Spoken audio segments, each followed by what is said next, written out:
윤석열, 이진숙 이제는 갈 때까지 갔습니다. 이진숙이 얼마나 밑바닥 인간인지 분명하게 드러나면서 과방위에 참석한 국힘 의원마저 경악할 정도였습니다. 국힘에서 더 이상 수습조차 하기 힘들 정도라는 말이 나오고 있습니다. 오늘도 구독, 좋아요와 함께 정치사수 시작해보겠습니다. 국회 과학정보기술방송통신위원회에서 이진숙 방송통신위원장의 불출석을 두고 공방이 일었습니다.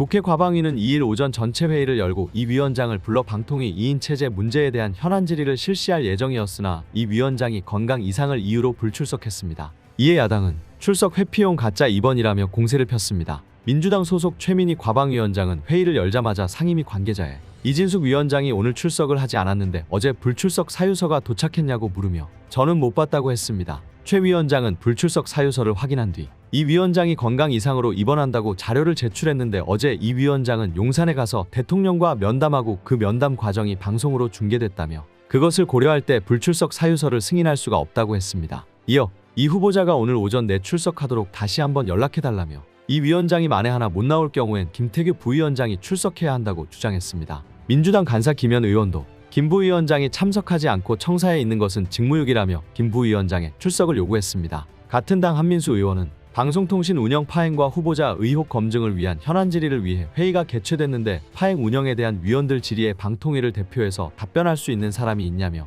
당사자가 없는데 도대체 누구에게 질의하냐고 따져 물었습니다. 그러면서 이게 과방위 전체회의 회피용 가짜 입원 아니냐. 위원회 차원에서 정확한 사실관계를 확인 후 법적 조치를 해달라고 요구했습니다. 이훈기 의원도 이 위원장이 기운차게 출근하고 임명장을 받더니 갑자기 아프다는 것을 국민들은 용납 못한다며 불출석 사유가 성립이 안 되니 위원장은 고발이나 적절한 조치를 취해달라고 가세했습니다. 이에 국민의힘은 야당 공세가 과도하다며 이 위원장 엄호에 나섰는데요. 아주 뻔뻔합니다. 신성범 국민의힘 의원은 이 위원장에 대한 상태 판단은 의사가 내리는 것이라며 이 위원장이 대통령 임명장을 받을 땐 아픔을 무릅쓰고 받은 것이고 병원에 따질 일이지 왜 판단을 야당 위원이나 위원장이 하냐고 주장했습니다. 또 이 위원장이 증인인데 증인이 안 나왔기 때문에 부위원장이 대리 참석하는 것은 논리가 안 맞다며 기관 보고가 아닌 것을 한번 더 상기시켜 드린다고 말했습니다. 같은 당 이상희 의원도 야당 위원들을 향해 참 대단한 결기를 가진 것 같다며 어제부터 상당히 벼른 것 같은데 상식선에서 이야기하고 싶다. 이 위원장이 입원을 했는데 공식석상이긴 하지만 얼마나 아픈지 궁금하지 않냐고 헛소리를 했습니다. 최 위원장은 회의를 속개한 후엔 곧장 김 부위원장 출석 요구안을 상정했습니다. 여당은 이에 반발해 표결에 참여하지 않았고 야당 단독으로 김 부위원장 출석 요구안을 의결했습니다. 야당은 방통위 의혹 검증을 위한 과천청사 현장 검증건과 방송장악청문회 실시계획서 채택의 건도 잇따라 상정에 의결했습니다. 이에 여당은 항해 표시로 본회의장을 퇴장했습니다. 결국 더불어민주당이 2일 국회 과학기술정보방송통신위원회 긴급 현안 질의에 불출석을 통보한 이진숙 방송통신위원장을 고발하기로 했습니다. 황정화 민주당 대변인은 이날 최고위원회의를 마친 뒤 취재진과 만나 이 위원장의 과방위 증인 불출석에 대한 고발 조치가 바로 이뤄질 예정이라고 밝혔습니다. 대한민국을 어지럽히는 윤석열 정권에 대해 조국 대표가 비판의 목소리를 냈습니다. 조국혁신당 대표는 2일 윤석열 정부 출범 이후 임명된 국무위원들을 거론하며 윤석열 정권 하에서는 극우 일베가 되거나 친일파가 되면 출세한다고 비판했습니다. 조 대표는 이날 국회에서 열린 최고위원회의에서 윤석열 정부의 비밀을 누설하겠다. 윤석열 정권 하에서 출세하는 비법 5가지가 있다며 극우, 일베, 친일파가 되고 국회를 무시하는 것이다. 또 검사 혹은 검찰 수사관 출신이어야 하고 윤 대통령 배우자 김건희 씨 연주를 타라고 말했습니다. 이어 그는 과장 갔나 멀리 갈 것도 없다. 윤 대통령은 김문수 경산호 위원장을 고용노동부 장관으로 지명했다. 김 후보자는 문재인 전 대통령은 김일성주의자로 총살감.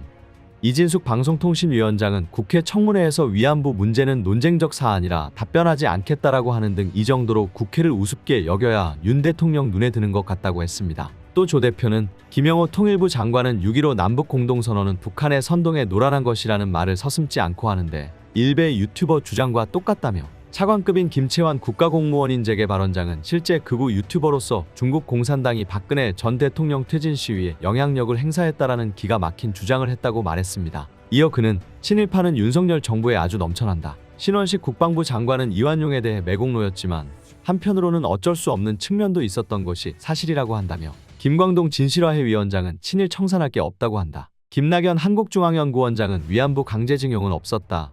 이배용 국가교육위원장은 우리의 근대화 실패는 준비 없이 근대화 흐름에 밀려왔기 때문이라고 한다고 했습니다. 조 대표는 다수 검찰 출신이 윤석열 정부 요직을 차지하고 있다고도 지적했습니다. 그는 용산 대통령 비서실은 물론 행정부 요직에 검찰 출신을 넣었다. 방송은 하나도 모르는 김홍일을 방통위원장이 앉혔던 것 기억하시냐고 했습니다. 그러면서 그 중에서도 가장 든든한 출세 비법은 김건희 씨 연줄이라며 5가지 조건 중 2가지를 갖추면 후보자가 된다. 3가지를 갖추면 출세길이 열리게 된다. 지금 대한민국은 그 어느 때보다 극우, 극렬주의자, 친일파 몰입애가 살기 좋은 세상이 됐다고 덧붙였습니다. 대통령실이 김건희 여사를 공적으로 보좌할 제2부속실 설치에 착수한 가운데 정치권에선 그 실효성에 대한 의문이 이어지고 있습니다. 특히 김 여사가 외부 인사들과 나눈 통화 문자 사실과 그 내용이 잇따라 공개되면서 제2부속실이 이러한 리스크까지 막을 수 있느냐는 지적이 나옵니다. 김종인 전 국민의힘 비상대책위원장은 2일 공개된 중앙일보와의 인터뷰에서 대선 전인 2021년 당시 김 여사가 전화를 해 남편을 도와달라고 했고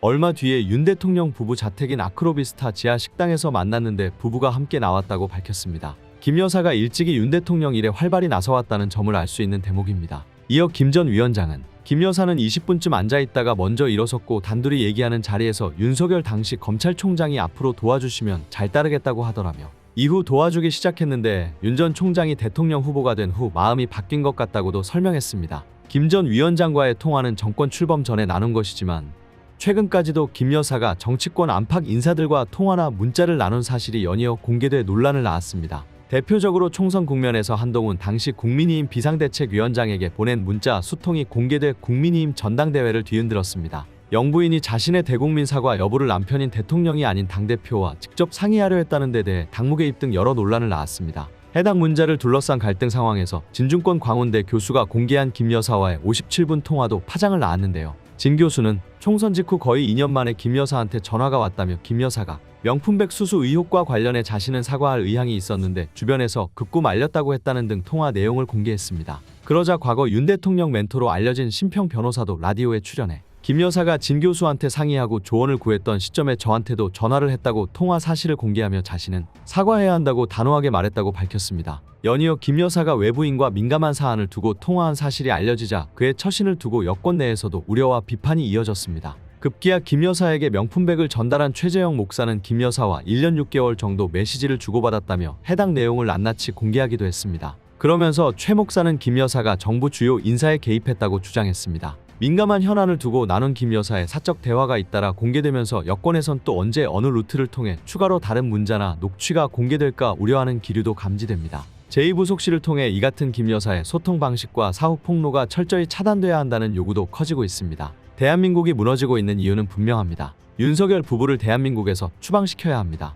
오늘 내용은 여기까지입니다. 유익하셨다면 구독과 좋아요 한 번씩 부탁드립니다. 대한민국이 바로 서는 그날까지 정치사수가 함께하겠습니다. 감사합니다.